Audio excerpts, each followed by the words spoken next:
Bonjour, merci en tout cas de m'avoir invité, Léonie aussi, waouh. Alors c'est vraiment un hasard que je viens d'inaugurer ce parc Rabat Chebab, qui est une olivier situé au sud de Marrakech, entre deux grands jardins historiques ancestraux, sur une superficie de 120 hectares. D'un seul coup, on dit que c'est une forêt en fait. Et on n'est pas en périurbain, on est vraiment intramuros. On est dans la ville. Et le défi, c'était le sujet, enfin le maître d'ouvrage m'a dit voilà, vous avez 120 hectares d'oliviers, une trame d'olivier 10-10, tout simplement. Faites-moi un parc. Revalorisez-moi ce site. Donc, après, sans eau, sans rien, avec des ritalas. Alors, les ritalas, ce sont des galeries souterraines, mais elles se manifestent à la surface par des puits, par des trous à ciel ouvert. Aujourd'hui, en fait, ces trous sont complètement abandonnés. Donc, en fait, pendant le chantier, on tombait dans les trous. Enfin, c'était super dangereux. Donc, du coup, on les a inventoriés un par un sur tout le site. Et on l'a slalomé entre les arbres pour essayer de fabriquer un projet, en gros, avec un certain budget. Donc, on était limité dans beaucoup de choses. Alors moi, le défi, c'était déjà, on avait des vies, des mortalités, c'était de recréer de la biodiversité, parce qu'on n'avait que des oliviers. L'olivier, il produit, c'est une vocation agricole, sauf que là, on me demande de faire un parc urbain. Donc, je devais transformer une vocation agricole en une vocation d'agrément intra-urbaine. Donc, c'était un enjeu qui me renvoyait en fait au patrimoine de Marrakech, puisque les vieux jardins, l'Agdal et la Ménara, qui sont vers le sud de la ville, dans le sens d'écoulement des eaux de la nappe qui viennent de la fonte des neiges des montagnes, la chaîne de montagnes de l'Atlas dans le sud. La neige fond et en fait toute l'eau s'écoule gravitairement vers la ville. Et donc dans le sud, c'est là que les jardins au Xe siècle, VIe siècle se sont créés. Donc c'est là qu'on a les jardins de l'Agdal qui font... Je veux dire, on n'a même plus besoin de parler d'agriculture urbaine, de tous ces grands concepts qu'on développe aujourd'hui au XXIe siècle. C'est que, voilà, déjà au XIe siècle, à Marrakech, on avait la Médina, 500 hectares, et 450 hectares de jardins vergers pour nourrir la ville. Et 300 hectares à côté, qui était la Ménara, avec des grands bassins réservoirs, des systèmes d'irrigation, des chemins surélevés, des plantations en contrebas, donc tout le génie agricole qui s'exprimait, et hydraulique. Voilà. Donc on était... et aujourd'hui, c'est un patrimoine, d'ailleurs, qui est classé UNESCO, qui fonctionne, mais qui reste du domaine du patrimoine. Voilà. On en parle moins comme une agriculture intra-urbaine, mais c'est comme un patrimoine ancestral. Voilà. On visite par un seul chemin, on rentre pas dans les vergers, donc on ne peut pas toucher. Et là, aujourd'hui, moi, je suis dans un projet plutôt contemporain, puisque c'est l'olivier Rabat Chebab, c'est une plantation d'oliviers qui date des années juste après l'indépendance. Donc c'était un geste patriotique qui avait été commandé par Feu Sa Majesté Hassan II. Rabat Chebab veut dire la forêt de la jeunesse. Donc en fait, c'était en commémoration à l'indépendance. Les jeunes Marocains ont planté en fait ces 11 000 oliviers. Donc c'est plus une mémoire de la ville. Un patrimoine agricole, oui, mais on n'a que des oliviers. Il n'y a rien d'autre qui a été planté. Donc, il y a une certaine pauvreté en termes de biodiversité. Et puis là, moi, j'ai trouvé un 20-30% de mortalité. Donc, déjà, l'olivier en elle-même, avec un arrosage qui se fait de manière traditionnelle. J'ai vu les lâchers d'eau, en fait, qui venaient du barrage, avec une canalisation qui reprenait les systèmes des CELIA.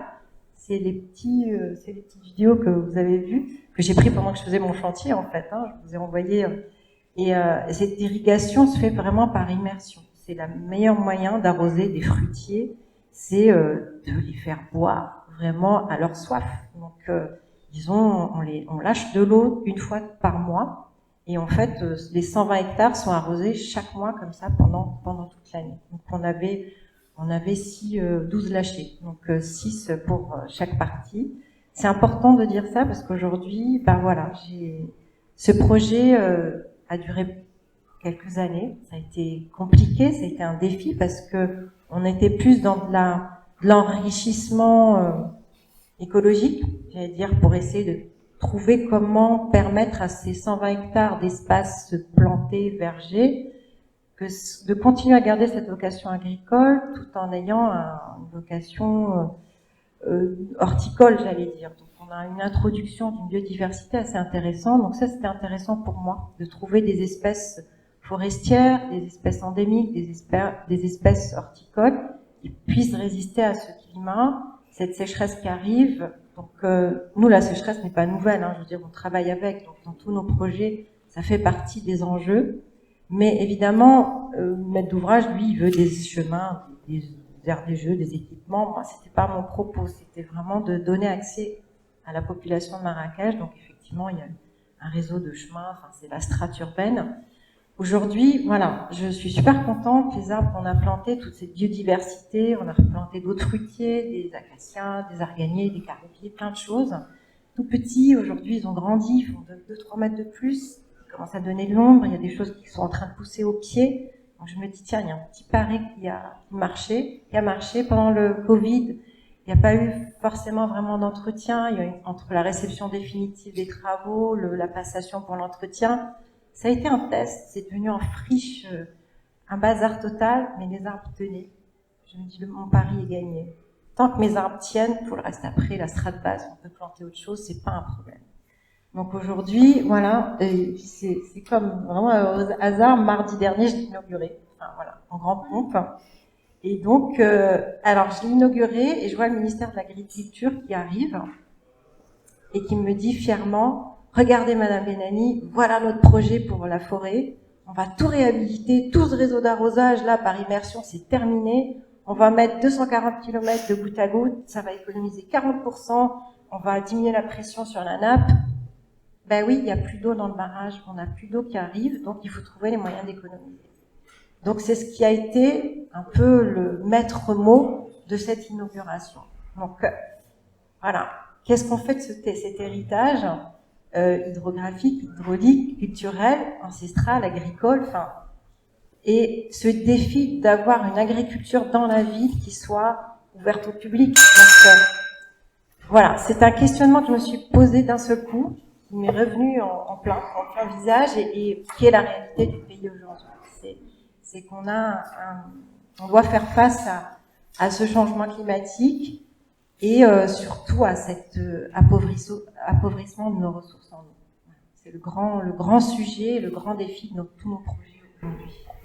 Et justement, Mounia, peux-tu nous raconter en quoi ce système des Futara permet de résoudre ou pas une partie des problématiques de la sécheresse en ville, puisque depuis, il y a 1000 ans, en tout cas, il a permis de construire la cité historique.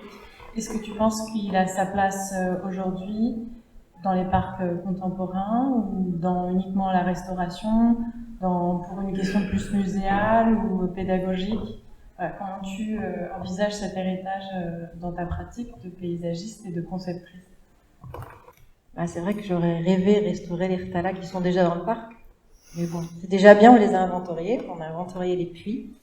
Alors c'est vrai qu'on nous dit, voilà, on va diminuer la pression sur la nappe phréatique. C'est vrai, j'avoue que goutte à goutte, ben oui. Mais goutte à goutte, l'eau vient d'où? Va venir des eaux traitées. Puis je suis là, je dis, mais vous pouvez injecter ça dans les rtalas, je sais pas, moi, on passe par sous la terre comme avant.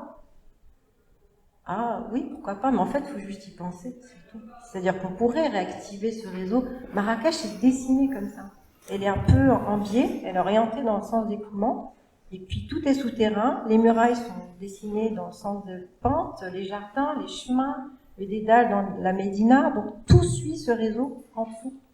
Et pourquoi il est souterrain? C'est justement qu'il est protégé de l'évaporation, du soleil. Donc, déjà au XIe siècle, on pensait déjà à ça. Donc je me dis, il a complètement sa place, en plus il existe. On marche, mais on a en fait. Donc c'est juste qu'il faut le réalimenter, non plus par l'eau des fonds des neiges, mais par une autre source d'eau. Et c'est vrai qu'à Marrakech, les premières stations d'épuration, elles ont été faites à Marrakech pour arroser les golfs. Donc aujourd'hui, on pourrait les utiliser pour arroser autre chose. Et effectivement, dans ce projet-là, ils vont doter cette forêt pour c'est le premier projet urbain, du coup, qui va être arrosé, dont l'eau livrée va être arrosée par les eaux traitées d'Astet. Mais comment? d'une manière industrielle, contemporaine. C'est-à-dire on fait des bâches à eau, on stocke, on traite, et puis on envoie ça dans des canalisations, et on envoie dans les tuyauteries. Mais on pourrait très bien imaginer restaurer des crétallins. Ça, c'est vraiment une question de volonté, d'image, mais c'est tout à fait faisable. Est-ce que tu penses que, au regard de cette expérience réussie et qui ouvre les yeux, peut-être t'as ouvert les yeux et ouvre les yeux de ta maîtrise d'ouvrage, est-ce que tu penses que c'est quelque chose à défendre politiquement, qu'il y a une prise de conscience qui doit se faire? Parce que ce que tu nous disais aussi quand on a préparé toute cette expo, c'est que bon, la sécheresse atteint un peu son apogée en ce moment, que Marrakech a été une des premières villes à arrêter l'arrosage des jardins, l'arrosage automatique. Est-ce qu'il n'y a quand même pas des solutions d'urgence et une prise de conscience politique et une action structurante à l'échelle des territoires et des villes aussi grandes que Marrakech pour faire face à ce sujet de l'assèchement? C'est un grand débat, on est en plein dedans. Florence pourra aussi partager avec moi. C'est vrai que les projets dont on a démarré en 2008-2009, on ne les pense plus du tout aujourd'hui de la même manière en 2022. C'est vrai que Rabat, rien que mon livre, les photos que j'ai prises en 2017, elles ont changé. Il y a un grand débat aujourd'hui politique. On est encore, voilà, je parle de la ville paysage, la ville jardin. Il y a cette notion aussi d'image valorisante de la vie de jardin. Et en fait, au Maroc, on est encore sur cette image de ville verte, chlorophyllienne. Donc, c'est très compliqué d'accepter la nature, en fait. La nature telle qu'elle est. Et moi, je vois ma capitale, on était dans des vallées avec des espèces endémiques qui séchaient en hiver, donc un paysage plutôt marron, plutôt jaune. Du coup, on a arraché tout ça, on a planté du gazon. Et quand j'en parle, on me dit, vous m'embêtez avec des histoires d'eau, c'est arrosé avec de l'eau traitée. Donc, et là, on se rend compte cette année, ils se sont rendus compte que c'est pas une bonne politique en termes d'image, et qu'il faut aujourd'hui revenir vers des plantes endémiques, qui résistent à la sécheresse, etc. Chose qu'on fait depuis longtemps, mais au niveau des décideurs, c'est encore toute une mentalité à accepter. Donc en fait, il faut, nous, maîtrise d'œuvre, s'appuyer sur ce qui se fait dans des villes exemplaires. Je parle beaucoup de Barcelone, des villes qui ont des climats similaires, en disant regardez, laissez les prairies, les graminées pousser, laissez le jaune, c'est très bien. Le vert n'est pas de la chlorophylle, et puis ne taillez pas vos arbres, donnez de l'ombre. On est encore aujourd'hui au Maroc dans la taille des arbres à la française, c'est un héritage colonial qui perpétue cette image de modernité. Donc la modernité est aussi une image qu'on a continué un peu tête baissée à reproduire. Donc il y a toute une vision en fait de cette idée de la ville idéale qui, mon travail est là en fait à chaque projet. Je fais beaucoup de conférences, des choses, je viens pour raconter ça. Que le beau, on parle d'esthétique, c'est-à-dire qu'on ne parle plus que de résilience, d'écologie, biologie, tout ça c'est bien, mais eux ils veulent vendre du visuel, du beau, et il faut qu'on concilie en fait un discours qui arrange les politiques avec des enjeux écologiques et climatiques qui sont durables. Moi, j'avais une question par rapport à la palmeraie. En fait, on a choisi dans cette expo de parler de l'arbre, du dattier, justement, qui était un peu comment celui qui domine l'oasis et qui protège aussi et qui en même temps permet d'avoir toute une végétation luxuriante autour, de créer un écosystème et qui était un peu aussi ressource pour faire des cultures nourricières qui étaient dans cette palmeraie. En fait, donc c'était un jardin avec ses arbres et en même temps un verger et en même temps nourricier et donc un peu agricole.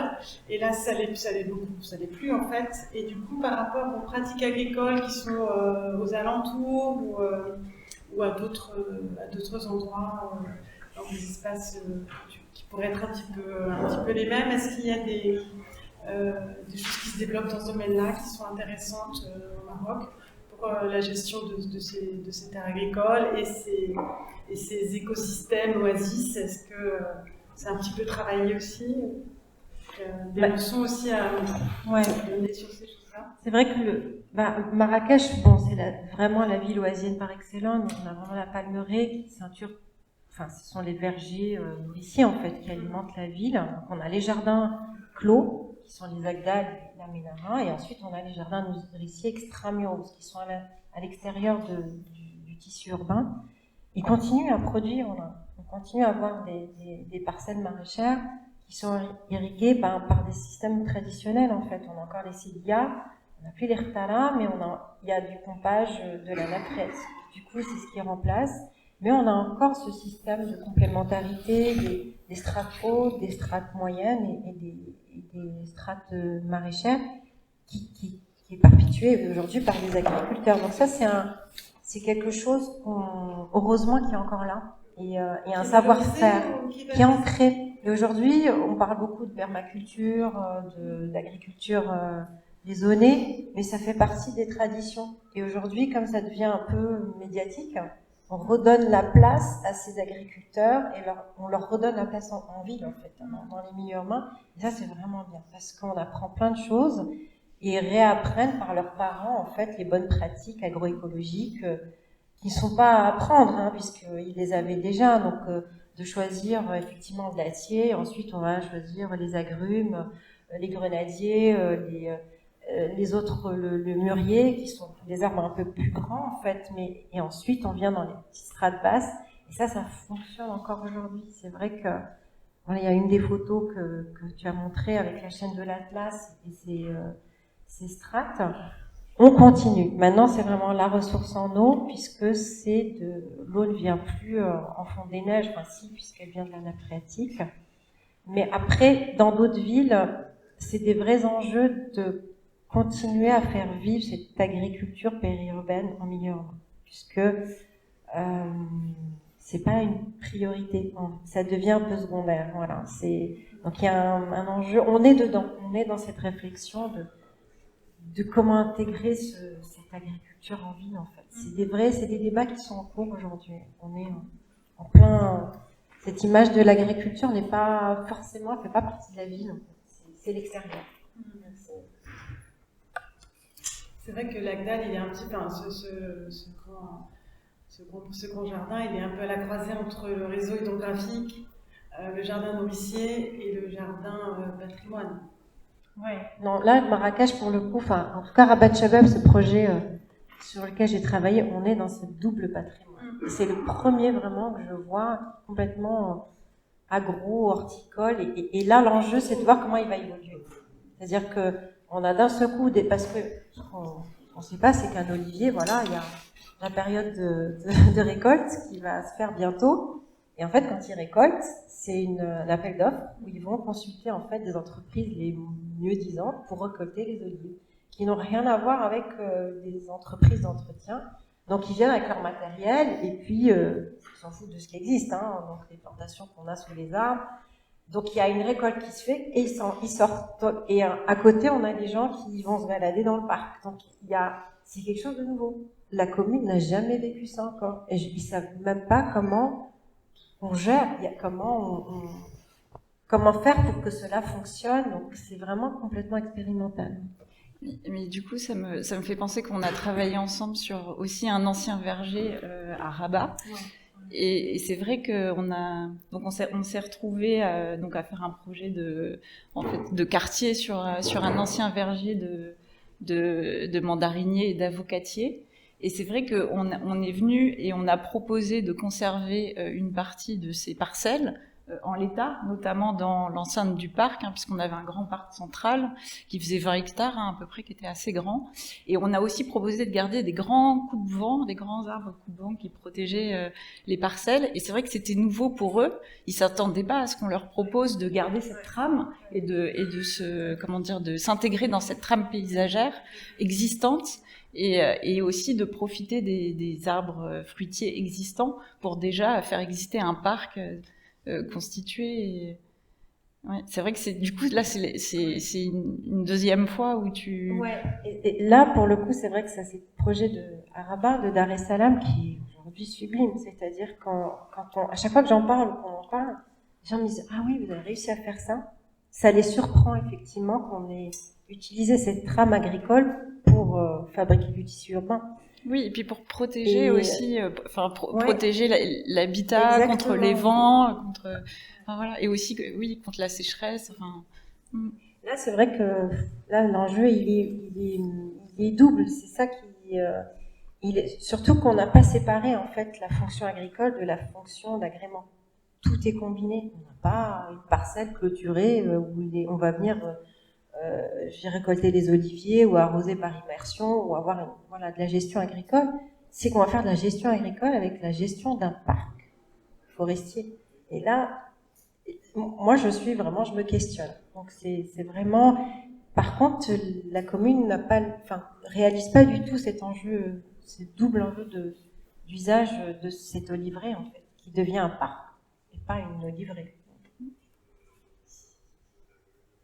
Et donc sur Casablanca aussi, vous avez travaillé sur un parc qui est de grande ampleur aussi. oui, alors c'est oui, alors c'est un autre contexte, hein, puisqu'il s'agissait d'aménager un ancien aéroport. Hein. Donc on était vraiment sur une plaine, j'allais dire, aride. Et en même temps, le climat de Casablanca, je pense que moi je connais pas Marrakech, hein, mais le climat de Casablanca, ça n'a rien à voir. On est en bord d'océan, donc on est plutôt sur une atmosphère plutôt fraîche. Enfin voilà, on a pas mal de fraîcheur, avec après des contraintes qui sont plutôt liées justement au vent, à la salinité, justement pour l'arrosage. C'est vrai que du coup, Mounia dit, on est habitué à travailler avec la sécheresse, et c'est vrai que moi, française, enfin quand je suis arrivée au Maroc et que on a commencé avec Michel à travailler, finalement, j'ai pas ressenti, justement vis-à-vis des décideurs, j'ai pas ressenti cette nécessité de faire attention à l'eau. Non, il fallait, on en parlait tout à l'heure, hein, il fallait les grandes étendues vertes, bien vertes, et c'est vrai que on s'est pas mal heurté à ces volontés-là d'avoir un jardin très, très vert, très luxuriant. Voilà. Et du coup, donc effectivement, ouais, Casablanca, c'est un autre contexte. C'est un autre contexte, mais plus urbain, effectivement. Et là, vous rentrez complètement dans la trame vie de paysage, justement, la trame coloniale qui était de ceinture verte. Voilà, l'idée, effectivement, pour ce parc, qui était quand même un grand parc public destiné à l'ensemble des publics. L'idée, c'était effectivement de quand même constituer un vrai îlot de fraîcheur avec énormément de plantations. Donc ça a été notre premier geste, hein, qui était de planter l'ensemble du site, qui était complètement dégagé, et ensuite de garder des grandes perspectives à l'intérieur du parc, et notamment garder la mémoire de cette piste d'atterrissage de cet ancien aéroport qui est un aéroport qui a une histoire, hein, puisque c'était un des lieux de l'aéropostale, effectivement. Et donc effectivement, on a travaillé sur ces plantations pour créer ces îlots de fraîcheur dans ce parc-là. Je sais pas, Mounia, si tu veux dire un mot. Non, c'est vrai que là, on est à Casablanca, d'ailleurs, on comparait à Central Park. Hein, au début, oui. C'est vrai que 40 hectares, enfin, à terme. 60, ouais. C'est énorme, c'est la plus grande réserve, on va dire, c'est le plus grand parc qu'on aurait au Maroc, intramuros, donc c'est quand même. Non, du coup, je vais te dépasser avec les 120 hectares de durée. Non, mais voilà, c'est vrai que c'est un enjeu, c'est un défi. Mais encore une fois, nous, on était là dans une constitution d'un écosystème en plantant des arbres. C'était vraiment le défi qui avait été mené à la base. Et aujourd'hui, voilà, les arbres sont là, ils poussent. On est super contents quand on voit les arbres. Mais c'est vrai qu'il y a encore cette image, cette vision du vert qui est nécessaire pour faire beau, pour faire attractif. Donc plutôt que les graminées, on va choisir des plantes qui fleurissent ou qui voilà, donc c'est tout cette identité paysagère qu'on a à construire. Parce que c'est vrai qu'on est encore dans la tradition du jardin traditionnel marocain, qui est un jardin clos, intime, où on a la petite bruissement de l'eau, où l'eau est toujours là, avec les plantes parfumées. On n'est pas du tout dans cette échelle de jardin. Donc ça, c'est quelque chose, ou sinon dans du verger, voilà. Donc c'est l'un ou l'autre. Mais le parc public urbain en soi, c'est une invention française du début du protectorat. Donc aujourd'hui, ça a un siècle. Je dis c'est bon, c'est du patrimoine. On a pu classer ces jardins du protectorat enfin patrimoine national, patrimoine mondial même pour Rabat. Donc c'est un grand pas. Maintenant, il faut comprendre c'est quoi notre identité, l'espace public, c'est quoi l'espace public urbain, comment on le conçoit au Maroc. Ça a changé. Il faut changer les référents, c'est ça en fait. Le défi, c'est de changer cette image en fait, cette vision de la ville contemporaine. Est-ce que tu peux nous raconter comment ils vivent ces parcs modernes, comment les usages s'installent, les usages de la jeunesse marocaine, est-ce que ça fonctionne, est-ce que les Marocains aussi gagneraient à se poser la question de comment vivre aussi le jardin de façon différente? Est-ce que cette image de la modernité par le jardin est totalement plaquable depuis la France jusqu'au Maroc aujourd'hui, ou est-ce que du coup justement il y a une espèce de modernité à réinventer qui mélange les cultures urbaines marocaines des villes que tu t'occupes et des paysages qui par contre seraient adaptés aux climats locaux? Parce que c'est vrai que du coup dans la conception d'un parc urbain tel qu'on l'a fait en France, peut-être que nous aussi à l'agence Terre, on l'a défini beaucoup, la question d'un grand sol vert, polyvalent, capable, comme les grandes pelouses de la ville, comme les grandes pelouses des Bouches-du-Mont, où les gens peuvent s'asseoir, s'installer, les grandes perspectives, le rapport à l'échelle d'un lieu, c'est aussi des choses qui proviennent d'une culture de l'espace public, d'une histoire humaine, qui est française, qui est certainement très adaptable aussi au Maroc, mais est-ce que du coup, dans un contexte de tension climatique, est-ce qu'on n'en profiterait pas pour réinterroger aussi notre perception de la modernité par les usages de l'espace public et des nouveaux paysages plus adaptés? Reste question, merci carrément, parce que moi aussi je cherche, donc je teste à droite à gauche. Quand je suis contente d'avoir planté des arbres, fabriqué des petits espaces intimes, on me dit « Oh, Madame Benani, dans vos petits jardins, là, j'ai des amoureux. » Ça ne marche pas du tout. J'ai mis plein de bancs, comme ça, il n'y a pas d'amoureux. Ah bah mince, je les avais fait pour eux. Bah oui, parce que la jeunesse marocaine, il y a quand même il y a une vie qu'ils ne peuvent pas avoir dans l'espace de chez eux. Donc le jardin est fait pour cette jeunesse. Donc il faut faire avec, voilà, avec les traditions, avec les usages, les coutumes. Donc c'est pas aussi forcément évident. Donc on jongle, on crée des espaces, mais après les espaces ouverts, évidemment, les grandes pelouses, et les Zahra, nous on a cette tradition marocaine qui est s'asseoir, manger sous les arbres, et ça fait partie de notre tradition ancestrale. Donc évidemment, quand on demande des morceaux de pelouse, c'est parce qu'on sait qu'il y a cette tradition.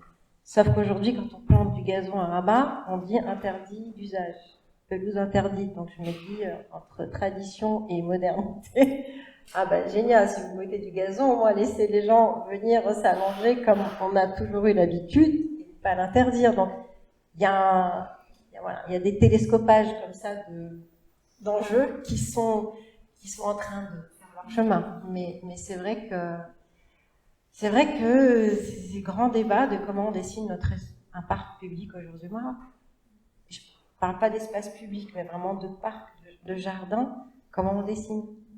Moi j'ai appris ça de Versailles, de la culture européenne, avec les tracés, les continuités, les perspectives dans les grands.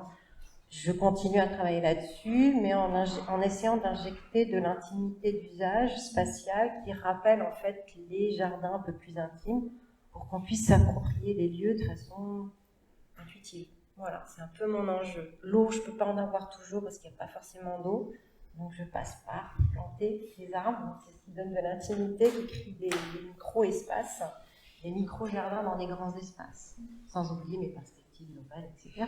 Bon, qui marche. Hein. Mais la jeunesse s'approprie très bien les espaces. Casa, ils sont super contents de skate, ils se baladent, ils font du sport. Ouais, c'est vrai que c'est une échelle nouvelle pour eux, hein. Ces grands parcs urbains, c'est vraiment très nouveau parce qu'il y a la tradition des jardins plus petits, fermés. Là, on est sur un grand parc ouvert avec beaucoup d'attractivité, beaucoup d'activités. Et je sais qu'effectivement, ils organisent aussi des concerts à l'intérieur. Enfin bon, voilà, il y a cette dynamique-là. Alors avec ton parc de Marrakech, finalement, il y a vraiment sur la question du vivant, le végétal, l'eau qui sont mis en avant. Là, à Casablanca, les usages et les humains. Et dans vivant, est-ce que ça peut servir ce mot ville vivante justement pour toi? Parce que il y a aussi toute cette biodiversité là sur la ville de Lille. On a déployé un sujet autour de la faune, des bêtes de la ville, de la petite faune et de toute cette biodiversité. Et l'observatoire de biodiversité qui est en train de se mettre en place. Et donc, sur ce sujet-là, du coup, est-ce que tu as pu bosser sur un projet En fait, quand j'ai travaillé sur le livret, en fait, l'idée c'était de reconstituer déjà les écosystèmes de la région de Marrakech, à titre, parce que ça pousserait, ça serait autonome, que ça pourrait vivre et durer sans l'aide de personne, en gros. Vu les contraintes d'eau et climat, en fait, qui est très sec et de plus en plus chaud. Et donc, je suis allée fouiller sur toutes les espèces qui poussent un peu spontanément sur les flancs de l'Atlas, dans les grands oueds, les grandes plaines arides du sud. Et donc, j'ai introduit comme ça, j'ai cherché, donc on a créé plein d'alliages floristiques, en fait, faunistiques, pour pouvoir reconstituer des écosystèmes dans les grands vides de l'Olivret.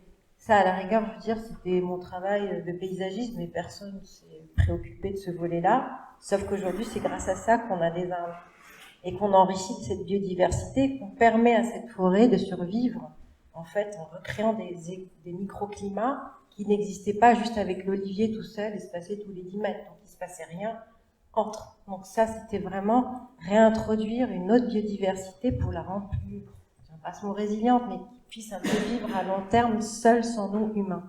Alors ce qui était assez drôle, c'était vraiment une anecdote. Le jour d'inauguration, comme il y avait de la friche, ils ont fait table rase de tout. Ils ont fauché 120 hectares. Je suis rentrée, je dis, elle est où l'herbe? En fait, ils ont tout rasé pour que ça soit propre. Donc il y a la notion du propre, c'est-à-dire le jardin, c'est pas un truc où il y a plein de mauvais arbres qui poussent. Ça, c'est pas digne d'un espace urbain aménagé, géré. Donc l'entretien veut dire tout propre. Alors moi je dis non, vous savez, quand il y aura les premières petites pluies là en décembre, laissez-moi la petite herbe pousser et vous faucherez. Ah ok, mais pourquoi? Parce que en laissant cette petite herbe, vous allez protéger plus le sol, ramener de l'humidité, des petits animaux, d'autres plantes qui vont faire mais c'est pas beau en fait. Pour eux, si c'est pas une espèce plantée horticole, bien taillée, bien tendue, c'est pas à l'image de l'espace urbain. Voilà. Donc c'est vraiment des questions. C'est des questions qui se posent évidemment aussi en France. Ouais. On est dans un espace qui témoigne bien la place de la friche dans notre conception du vivant en ville et qu'on n'a pas forcément, on sait que tout le monde n'est pas en phase avec cette... Est-ce que du coup, l'exemple de Marrakech, toi tu vois des échos dans le reste du monde, est-ce que tu penses à des villes qui, elles, auraient...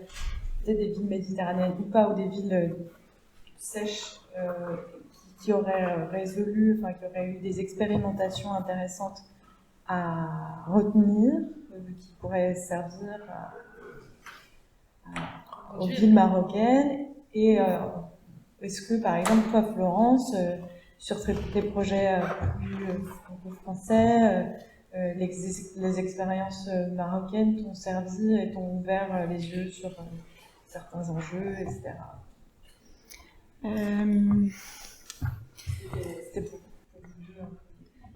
Oui. Oui, alors c'est vrai que la végétation, moi j'ai découvert la végétation méditerranéenne en commençant à travailler au Maroc avec Mounia. Et c'est vrai que bah, aujourd'hui, c'est ce que j'utilise aussi en France, quoi. C'est ce que, effectivement, et je travaille à Rennes, je sais qu'il y a des essences que j'ai connues au Maroc et que je propose du coup de planter. À cause du réchauffement, et puis aussi parce qu'on a on a certains projets qui sont sur dalle, avec des substrats allégés, enfin, voilà, très, très drainants. Donc on est dans des conditions aussi sur dalle, on expérimente des conditions extrêmes.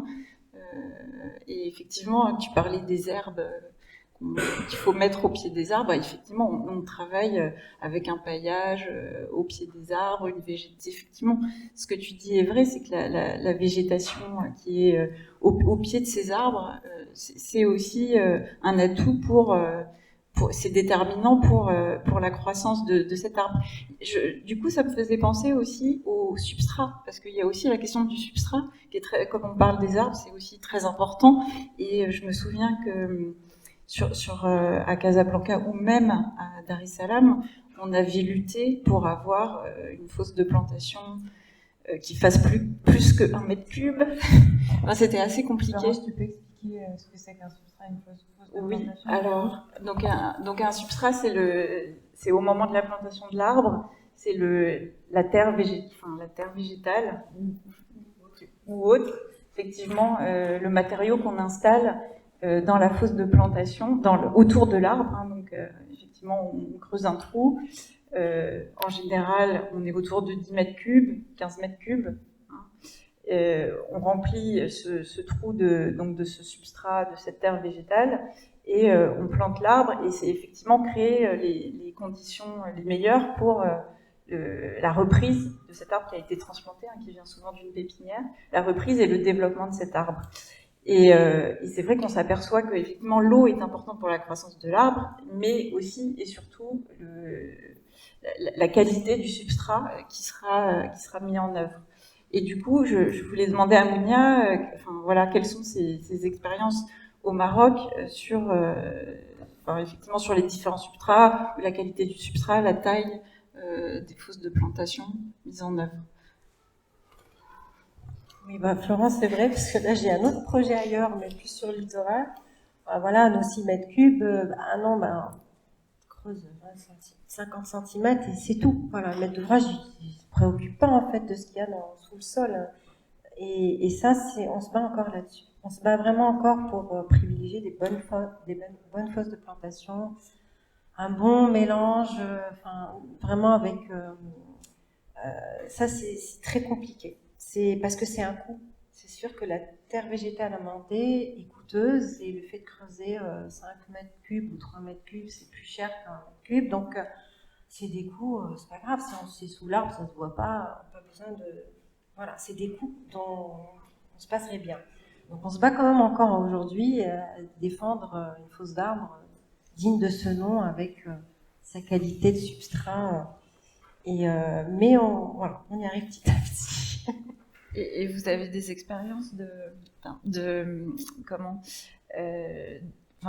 mise en culture de terre, justement? C'est des choses, nous, qu'on voit à l'agence, qu'on expérimente beaucoup à l'agence, c'est-à-dire, effectivement, pas aller chercher de la terre végétale dans un champ, mais être sur place, sur site, et, mettre en culture la terre, créer des pépinières de terre pour que, petit à petit, ces terres qui peuvent être inertes ou à moitié inertes puissent petit à petit devenir des terres actives et propices au développement des plantations. C'est vrai que j'ai jamais entendu parler de pépinière de terre, mais on le fait intuitivement.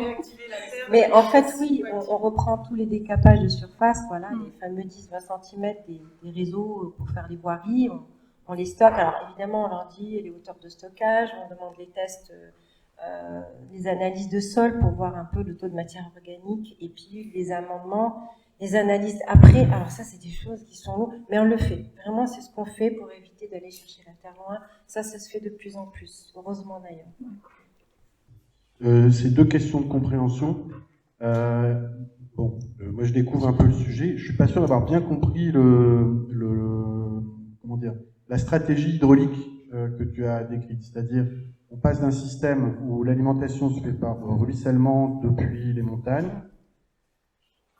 Il y a un enjeu qui est de ne plus solliciter les nappes. Et donc, la municipalité dit on va arroser avec de l'eau qui aura été assainie. Mais cette eau, elle a été prélevée avant d'être assainie. Donc ça, je suis désolé, je n'ai pas compris. Je suis peut-être le seul, mais voilà, je veux bien.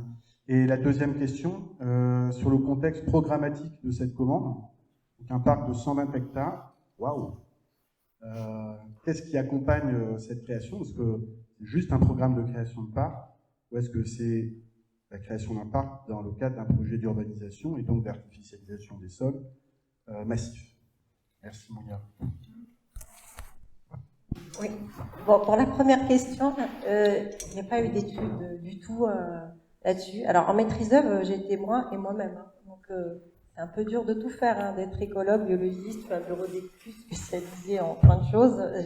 J'avais mon bureau d'études VRD et basta, et moi. Donc, c'est ça le problème aussi, c'est qu'en maîtrise d'œuvre, je reviens un peu aussi sur la deuxième question, on est seul. Moi, quand je vois les projets agence terre, bureau d'études, accompagnement, je dis waouh, j'aimerais bien avoir un hydraulicien spécialisé RTALA, un agroécologue. Alors qu'il y en a, hein.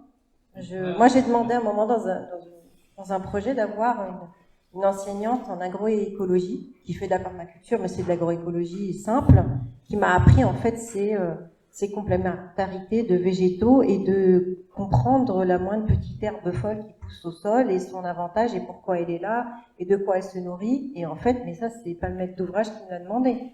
Donc, c'est aussi cette maîtrise d'œuvre qui doit être pluridisciplinaire. Pour la deuxième question, alors, la commande du maître d'ouvrage, ça a été projet, le projet s'appelle projet l'intitulé, vous allez voir ce que c'est. C'était un appel d'offres, hein, donc j'ai répondu à un concours, un appel d'offres sur offre de prix moins 10 ans. Donc, on demande un paysagiste, un architecte et un bureau d'études VRD. Voilà. Au final, on a travaillé que moi et le bureau d'études VRD puisqu'il n'y a pas eu de construction. Donc l'architecte, il a dit merci, au revoir. Et puis, donc, le projet, c'était projet de valorisation, projet d'aménagement et de valorisation de Rabat Shabab à Marrakech. Valoriser, aménager, bon, restaurer, je sais plus, bref, enfin, j'ai rien à restaurer, c'est des oliviers, donc ils sont là. Au contraire, je suis contente qu'ils soient là, je vais essayer de les garder, de faire en sorte qu'ils continuent à vivre, à boire et à être cultivés, mais pas de programme. Non, c'est moi qui ai essayé. Alors, c'est faire des chemins piétons. Ah, ok, d'accord, en sol stabilisé, évidemment. On va pas introduire de béton. On va essayer d'être le plus intégré dans le site naturel de l'Olivier, tout en bois, en pierre, en briques. Enfin, ça, c'est moi maîtrise d'œuvre. Hein, mais on m'a pas posé j'avais pas de cahier des charges. Donc, après, non, surtout pas de minéralisation. Alors, ce qui est intéressant, c'est que ces 120 hectares, ils sont juste dans la partie sud de la ville. Alors, ce qui est drôle, c'est que dans mon livre, dans les plans des années 20 de Prost, qui est le premier plan d'aménagement de la ville de Marrakech, il y avait une zone en Andificandie qui était ces 120 hectares. Et pourquoi? Parce que Forestier, à l'époque, disait pour continuer à avoir l'admirable panorama sur la chaîne de l'Atlas, ne construisons pas tous les terrains situés au sud. Donc, bingo, dans les années 50, ça a été planté en olivier. Donc, intuitivement, le plan d'aménagement où il n'y avait rien, c'était une zone non constructible, a été classé non constructible et ça s'est transformé en olivier. Tant mieux.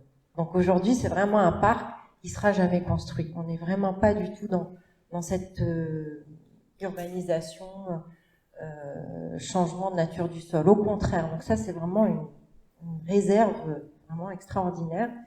Et c'est le contenu, c'est-à-dire dedans, aujourd'hui, on a des chemins piétons, on a des parcours vélos, cyclables, piétons, faire du sport, du mobilier. C'est vraiment un aménagement minimaliste où le travail était vraiment surtout de dépolluer le site qui était complètement pollué. On avait des décharges à l'intérieur, donc on a excavé des sols pour ramener de la bonne terre, pour planter. Donc c'est pour ça que nos arbres sont super contents.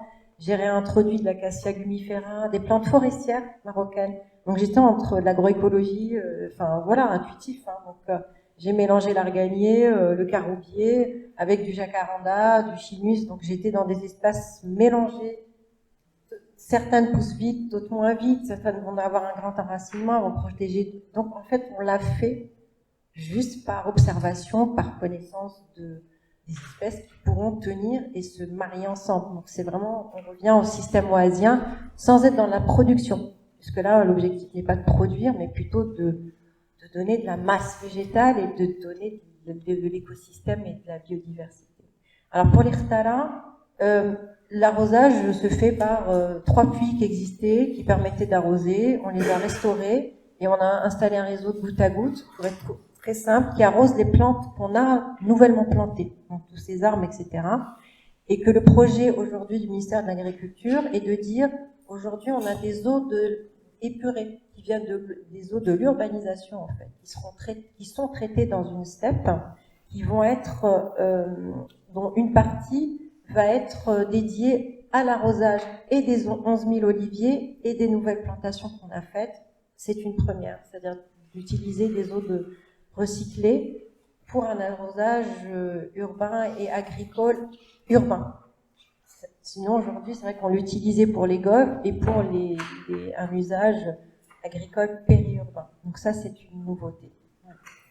Mais l'Irtala ne fonctionne plus, on n'a plus d'eau. Moi, ce que je disais, c'est que ça serait bien de pouvoir redynamiser cet ancien réseau souterrain en injectant cette eau traitée dans le réseau souterrain. C'était un peu, c'est ce que voilà, c'est plutôt un souhait, un désir, oui.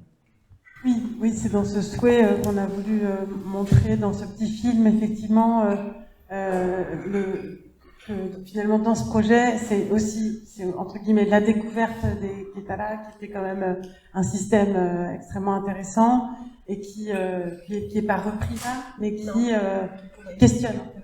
Voilà. C'est vrai qu'en introduction, c'était peut-être pas assez clair, effectivement. Mais ça tombe juste au moment, effectivement, où il y a quand même une prise de conscience de la ville qui essaie de recycler son eau pour l'arrosage, pour conserver l'arrosage dans les parcs. Mais alors, la question, c'est après, le jour où on ne pourra plus tout arroser, pour conserver l'eau sous la terre ou avoir des systèmes, c'est là où effectivement tu as besoin d'aide sur ces projets-là pour être de plus en plus exemplaire au fil de tes projets, quoi. En fait, ça évolue. Oui, c'est vraiment compliqué. Ouais, c'est vraiment compliqué parce que dans ce parc, c'est faire vivre les oliviers, priorité, puisque c'est une production alimentaire. Mais à la base, ils auraient pu planter autre chose que de l'olivier, sauf que c'était l'olivier, symbole, etc., de paix. Bon, voilà. Il y a une dimension aussi métaphysique de l'arbre en lui-même, mais ça aurait pu être autre chose. Ils avaient pu planter, de l'acacia gumifera, d'autres espèces endémiques qui ne sont pas des plantes nourrissantes, elles auraient été plus résilientes au sens, elles n'auraient pas besoin d'autant d'eau et d'accompagnement à long terme. Est-ce qu'il y a d'autres questions, d'autres remarques? Généralement, dans la vidéo, on voit surtout cet aspect de nature en ville, cet aspect de l'arbre, de l'oliveraie et aussi du système d'arrosage. Mais généralement, parce que c'est ça ce qu'on veut dire, on parle de la nature, on parle de la ville vivante. Et on ne rentre pas énormément dans le détail du projet. Du coup, ma question, est-ce que dans le projet, il y avait des cheminements, est-ce qu'il y avait des agrès, des bancs, est-ce qu'il y avait beaucoup de plantations qui étaient faites? Parce que ce qu'on voit généralement dans les images, des oliviers, là tout à l'heure, tu as évoqué le caroubier, l'acanier et le chinus. Est-ce qu'il y avait d'autres choses? C'est-à-dire, est-ce que tu peux nous décrire plutôt un peu dans le détail du projet? Parce que là, on voit que l'olivier, donc voilà. Merci beaucoup. Toujours dans la même question, est-ce qu'il y avait aussi une pensée à l'agriculture urbaine et que ce parc joue un peu de rôle, à la fois parc et aussi faire le lien entre l'agriculture urbaine et son aspect de verger? Alors, pour faire court, le parc était un parc donc aménagé classiquement avec des chemins, des agrès, des bancs en bois, en pierre, des agrès sportifs en bois, une signalétique, et c'est vraiment le minimum. Hein. Mais bon, nous, on a slalomé entre les arbres pour aller tracer les chemins piétons. C'est un projet qui ne s'est pas fait en plan masse, qui s'est fait sur le terrain. Ça, c'est la grosse différence. On était sur le terrain, non, là, ils sont un peu trop serrés les arbres. Là, j'ai du vide, là, j'ai un trou, attention, j'ai une rta là. Et donc, on a dessiné le projet sur le terrain. Ça, c'était vraiment bien. Pour la gestion, mon maître d'ouvrage c'est pas lui qui gérait les oliviers. Donc la question agricole n'est pas du tout une question qui a été abordée. C'est juste moi qui l'ai soulevée.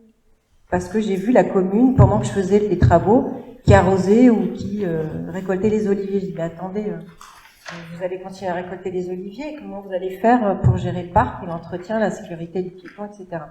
Donc ça, c'est des vraies questions.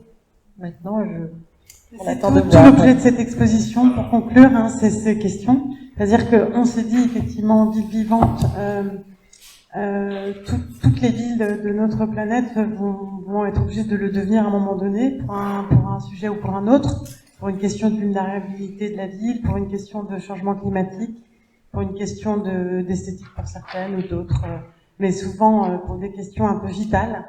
Donc toutes les villes vont changer. Et nous, on s'est dit, on prend des villes sur lesquelles on questionne où elles en sont, quels sont les basculements et quelles sont les questions que nous, on se pose dans nos projets au quotidien. Et donc, les réponses ne sont pas toutes données, en fait. C'est vraiment un tenté sur certaines villes où on pose des questions qui, en fait, sont des questions qui peuvent faire résonance sur toutes les villes de la planète. On sait que ce changement climatique, c'est quelque chose, qu'au Maroc, on est au niveau continental dans un climat qui va remonter. On ne sait pas comment celui-ci va devenir non plus. Et ça, c'est des questions qui sont posées pour énormément de villes sur notre globe. Donc c'est un peu le sujet de cette expo, c'est de se poser ces questions. Et finalement, pas obligatoirement de montrer des projets qui seraient très exemplaires ou qui seraient la meilleure ville qui a fait ceci ou cela. Et se dire que de toute façon, tout ça va être exploratoire. Voilà. Donc il est l'heure de clôturer cette conférence. Merci à tous et merci à l'École d'architecture et de paysage de tenir ce cycle avec le WAU. Et puis le prochain rendez-vous, je crois que c'est le 22 octobre. On a une conférence aussi samedi prochain. Ah oui, samedi prochain. Qui est moins directement en lien avec l'expo, mais qui est en lien avec des sujets qui nous concernent tous, qui parlent de la terre crue notamment, sur le rôle de la terre crue. Il y aura lieu aussi à 17h samedi prochain. Et puis le samedi suivant, ce sera une conférence plus autour de la question de l'eau avec les villes notamment de Liège, de Toulouse, et Groningen. Voilà. Samedi jusqu'au 6 novembre, il y a des conférences comme de ici. N'hésitez pas à nous suivre pour être informés. Merci beaucoup.